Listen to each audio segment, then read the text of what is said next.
Hi, welcome to this evening's presentation about Columbia Compass Envision 2036.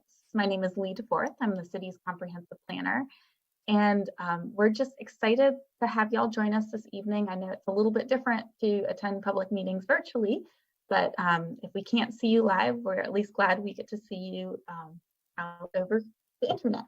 So just again, thank you for joining us. Just a brief overview this evening. We will be providing a brief presentation, and following that, there will be an opportunity for a question and answer. We'll review a couple of the frequently asked questions, and during that time, you're also welcome to raise your hand if you're in a call. There's a way to do that, and we'll go over those instructions, or send us an email at columbiaSC.gov and provide us your comments that way, and we can answer those questions live on the air. So before I get started, I do want to introduce the folks that are here with us this evening. So a number of members of the Planning Division are here. Our Planning Administrator, John Fellows. Hi, please. Shane Shaughnessy, our Community Planner. Amy Moore, our Preservation Planner. Hi there.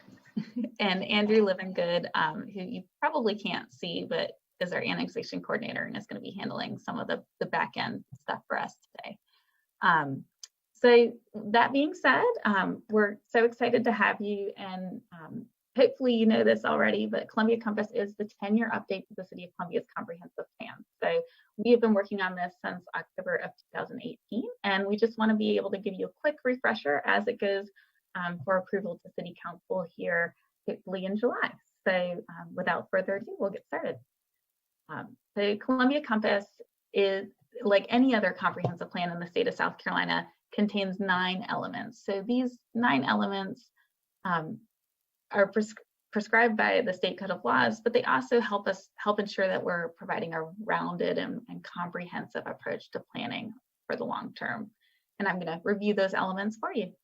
So the first element, and likewise the first chapter of the plan, is the population element. And the population element looks at where we've been, where we're going. It looks at who we are as a community, our community identity, and it also looks at kind of our demographics. So our levels of education, our racial makeup, our income levels, that sort of thing. And so it gives a really broad data analysis to really set forth the rest of the planning process.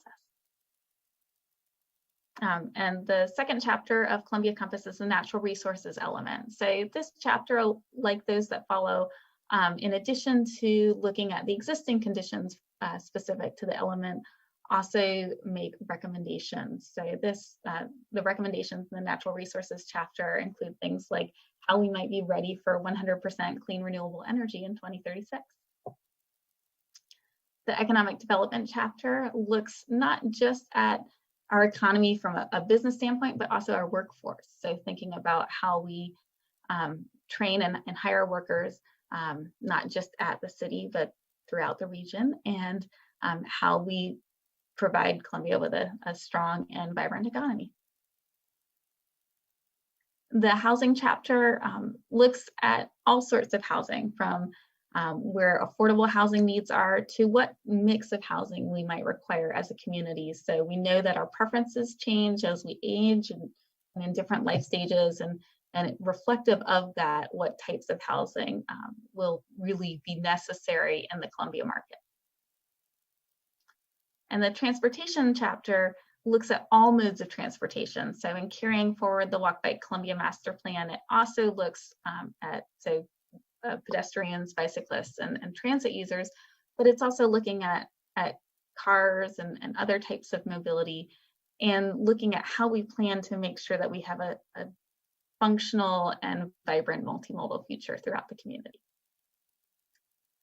The land use chapter is also reflective of a recent update to just the land use element in 2015 through Plan Columbia.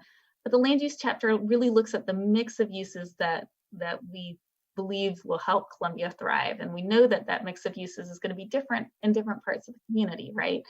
We have suburban areas, we have some almost rural areas, and then we have a vibrant downtown core. So how do we adjust that mix of uses throughout the city to meet our needs? the community facilities chapter, when we think about facilities, we often think specifically about buildings. And of course, City Hall is the perfect example of that, right? But maybe now more than ever, we're realizing that community facilities aren't just about the buildings that we gather in. We're not gathering as much anymore, but they're also about the infrastructure that the city provides. So our water and sewer services, our waste pickup, that sort of thing, our roads, and the folks that provide those services. How do we make sure that we're providing those high quality municipal services?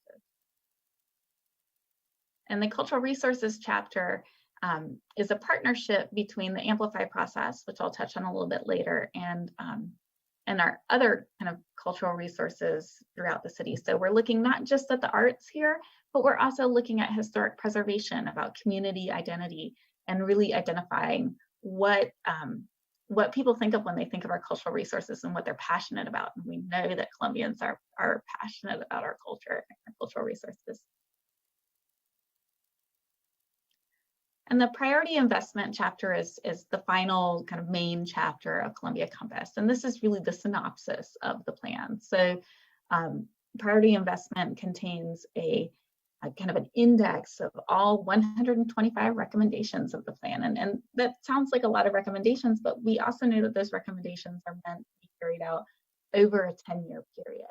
And during that 10-year period, we have a lot of work to do, but we can't start all of those recommendations day one, and we can't start all of those recommendations in year 9. So priority investment also helps us identify those recommendations that will take less time, that will take more time, that we should start earlier or we should start later because they have to follow other recommendations being completed.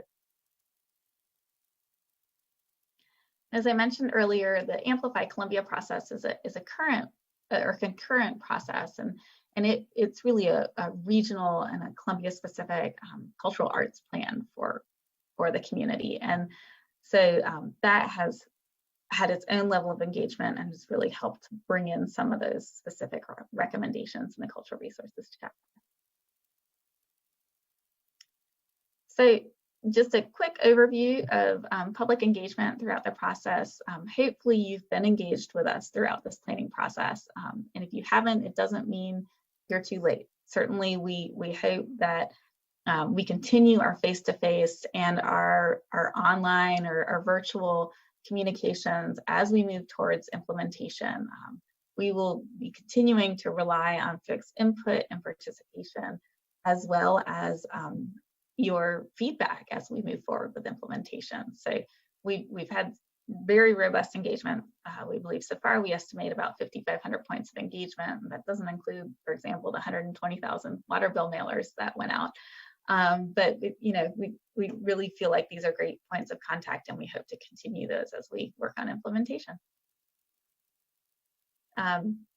And one of the first things that we did during the planning process, and when we think about any planning process, we kind of think about it in 3 phases, right? So one of the first things we did is we asked folks about their values and perceptions. And what that helps us do is really look at what was not only important to people, but what maybe we weren't communicating well, or we weren't moving forward with well, or wasn't received well in a way that as we formed recommendations for the plan and we're able to test those back with the community, we could keep these values, this focus on neighborhoods, and strength of neighborhoods is huge in Columbia. The cultural offerings that we have are opportunities for engagement, and just the emphasis on our cultural assets, on our walkability, and that really being a part of the fabric of Columbia. But also our perceptions helped guide how we made those recommendations. So we'll be able to make clear some of those things that maybe weren't felt to be clear in the past.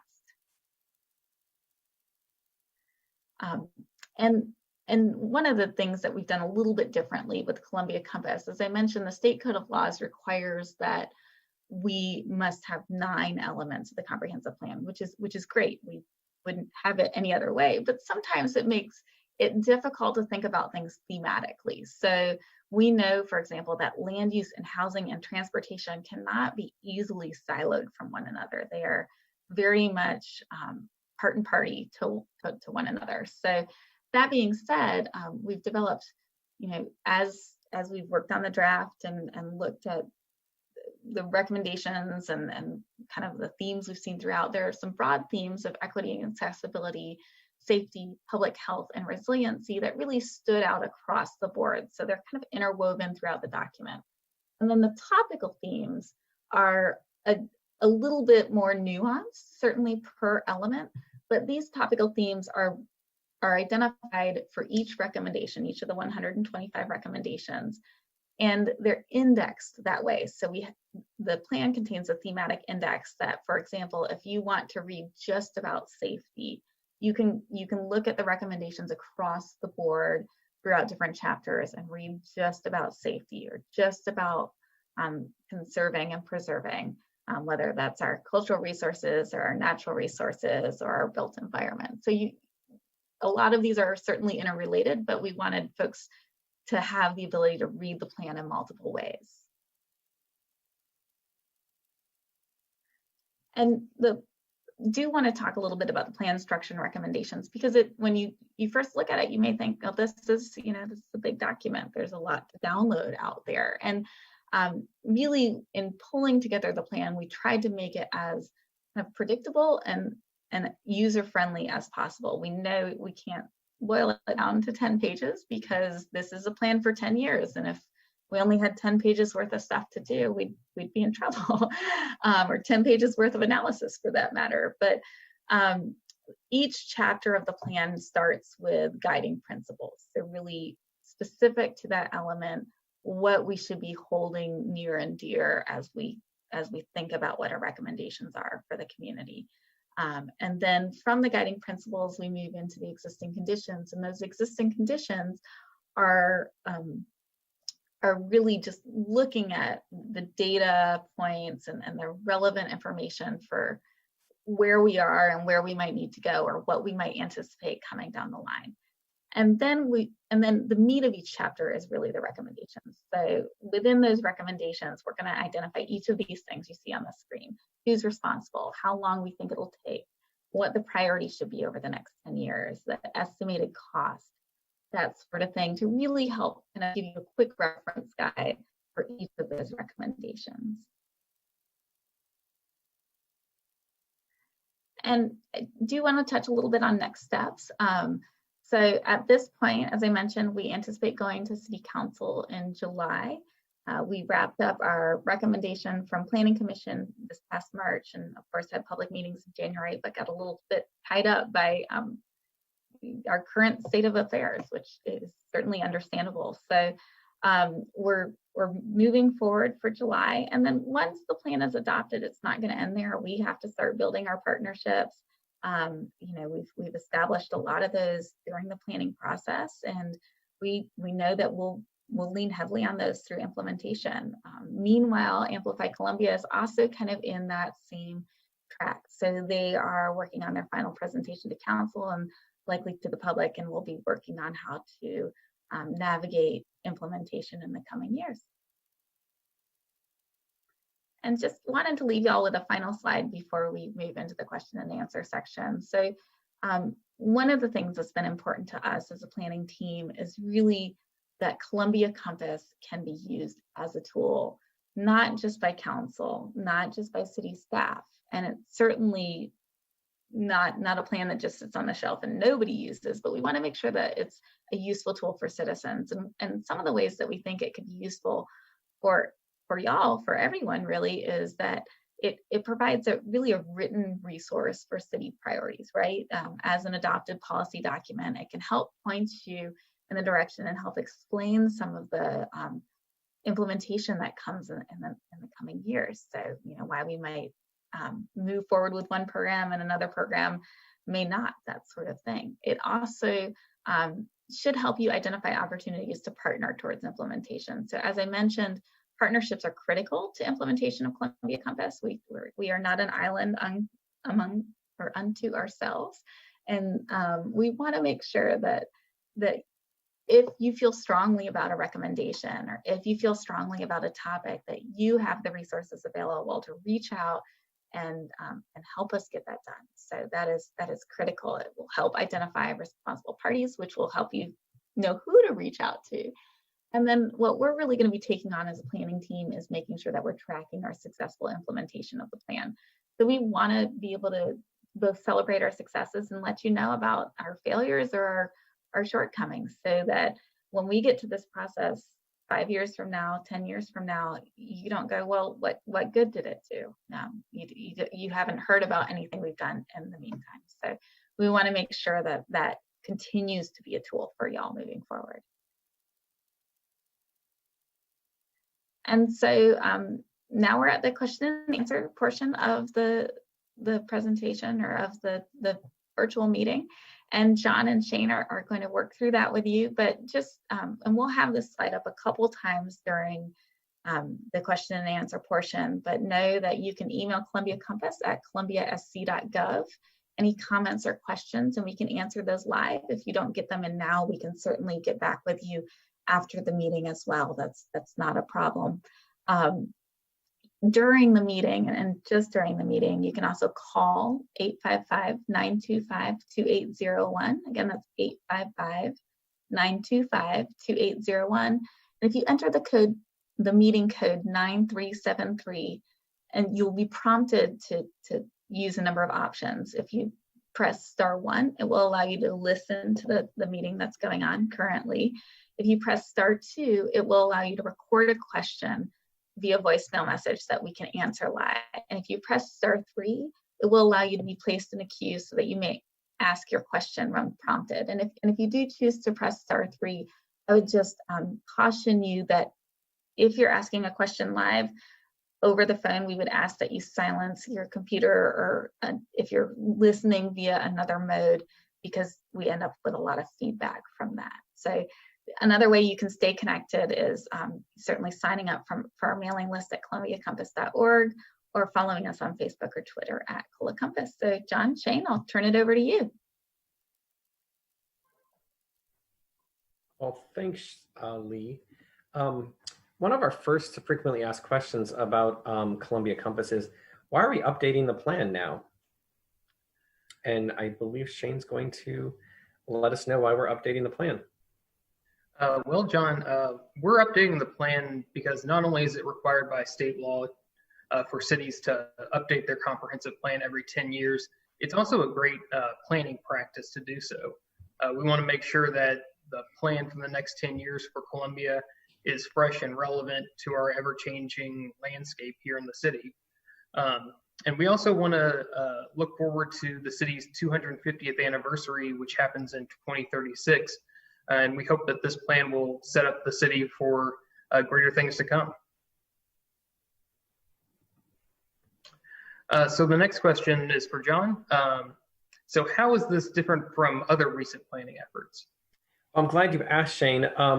This comprehensive plan is a whole, it's a whole update to the entire comprehensive plan. So as Lee mentioned earlier in the presentation, there's 9 different elements. And so all of those elements have been updated.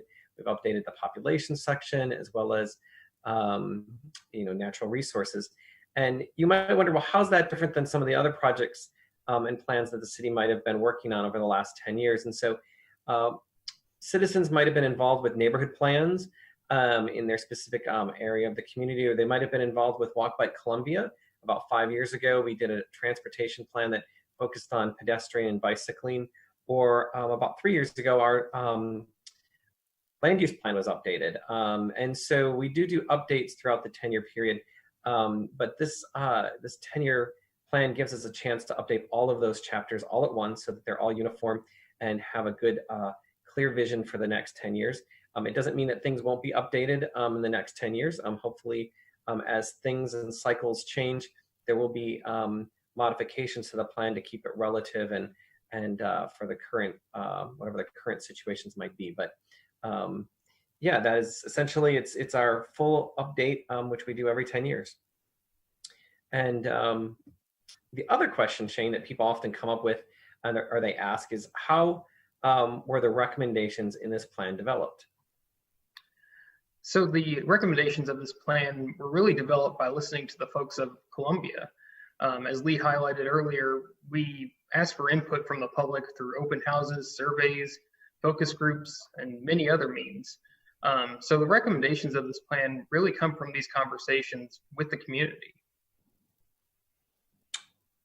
Thanks, Shane.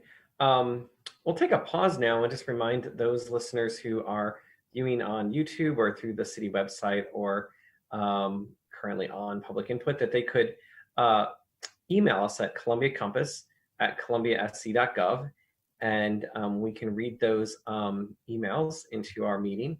Or if people would like to participate by phone, they can dial 855-925-2801. The meeting code is 9373. And as Lee had mentioned, if you press *1, you'll be allowed to listen. If you press *2, you'll be able to record a question via voicemail message that will be answered live, or *3 will allow you to be placed in a queue so that you may ask your question when prompted. Lee, do we have anyone who has sent us an email at the Columbia Compass email? I do not have any Columbia Compass emails at this point, John, but thank you for asking. Well, thank you. Andrew, would we have anybody who has recorded a voicemail message or is in the queue on the public input phone number? No, I do not currently have any voicemails, and none of the callers have indicated that they wish to speak. Okay, great. Thank you, Andrew. So we are going to move on to a couple other frequently asked questions. Shane. Yeah, so John, what happens next? Well, Shane, what happens next is we are going to, one of the requirements of state law is that our comprehensive plan that's done every 10 years, that it actually go to public hearing. So although we've had lots of public input, we do have this more formal step that has to occur on July 21st at City Council. And it will be a formal public hearing before City Council. I believe the council meeting at that time is also going to be virtual in a very similar setup, so people can participate that way. And then we'll go through first reading, and then there'll be a second reading. And this this plan is adopted by an ordinance per state statutes. Another frequently asked question is, what happens after the plan is adopted? Shane, would you like to let us know a little bit about what happens after adoption? Sure. So after the plan's adopted, that's really the next step, is the most important part, which is the implementation of the plan. We plan to be reaching out to stakeholders, partners, and the public to figure out how best to implement the various recommendations of the plan, and to get a more preliminary idea of what we have figured out as prioritization of the implementation of the plan. You can check out the priority investment section of the plan on columbiacompass.org. And so the last FAQ we have for John is, how can I, as the public, stay involved? Well, Shane, the public has a lot of opportunities to stay involved. They can observe from afar by staying connected to the plan via the Columbia Compass website or the city's website. They can participate by following us on Facebook and Twitter. They can send us emails at Columbia Compass at the email, or if people are particularly interested in one or two or a group of recommendations, they certainly can reach out to us via email and let us know that they're interested in a particular recommendation, and we will start to gather a list of individuals who are interested in specific areas, and we will try to then connect them up through those processes during implementation. And so the other way people can also stay involved is sometimes implementation items, they actually appear before City Council or the Planning Commission. And so staying tuned into those types of public meetings is also another way to stay involved. With that, Shane, I think it's a good time to take another pause and see if we have any emails that have been sent in to our Columbia Compass at columbiasc.gov. Lee, do we have any emails that we might have received this evening? John, thanks for asking. I actually do not have any at this point, although of course if folks are thinking about questions but aren't quite ready to compose them yet, we can certainly answer those later on as well. So sure. We're always happy to answer any questions. All right, Lee. Let us know if you get some emails in there before we return back to you.